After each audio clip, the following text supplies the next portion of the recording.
the tank engine has worked his branch line for many years and knows it very well.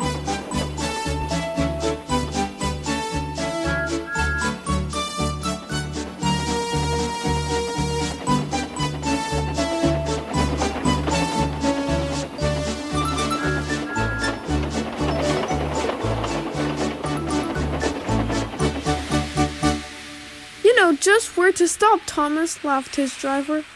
You could almost manage it without me. Thomas had become conceited.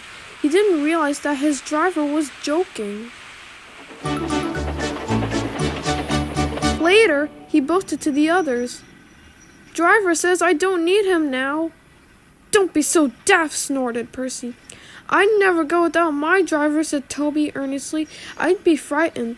Puh, boasted Thomas. I'm not scared. You'd never dare. I would then. You'll see. Next morning, the firelighter came. Thomas drowsed comfortably as the warmth spread through his boiler. Percy and Toby were still asleep. Thomas suddenly remembered. Silly stick in the mud, he chuckled. I'll show them. Driver said I can manage without him. I'll just go, and then I'll stop and wheesh. That'll make them jump. Thomas thought he was being clever, but really he was only moving because a careless cleaner had meddled with his controls. He soon found his mistake. He tried to wheesh, but he couldn't. He tried to stop, but he couldn't. He just kept rolling along. He didn't dare look at what was coming next. There was the station master's house. The station master was about to have breakfast. Horrors! Cried Thomas and shut his eyes.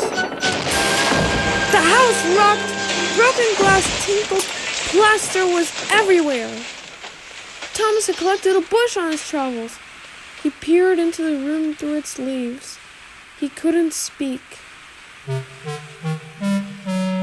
The station master was furious. His wife picked up her plate. You miserable engine, she scolded. Just look what you've done to our breakfast. Now I shall have to cook some more. She banged the door. More plaster fell. This time it fell on Thomas. Thomas felt depressed. Workmen propped up the house with strong poles and laid rails through the garden.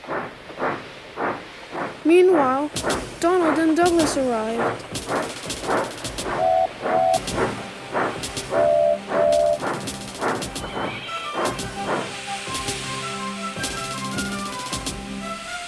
Do not fret yourself, Thomas.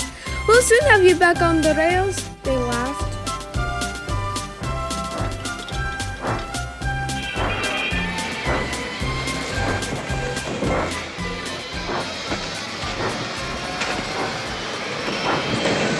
Donald and Douglas, puffing hard, managed to haul Thomas back to safety. Bits of fencing, the bush, and the broken window frame festooned his front, which was badly twisted. The twins laughed and left him.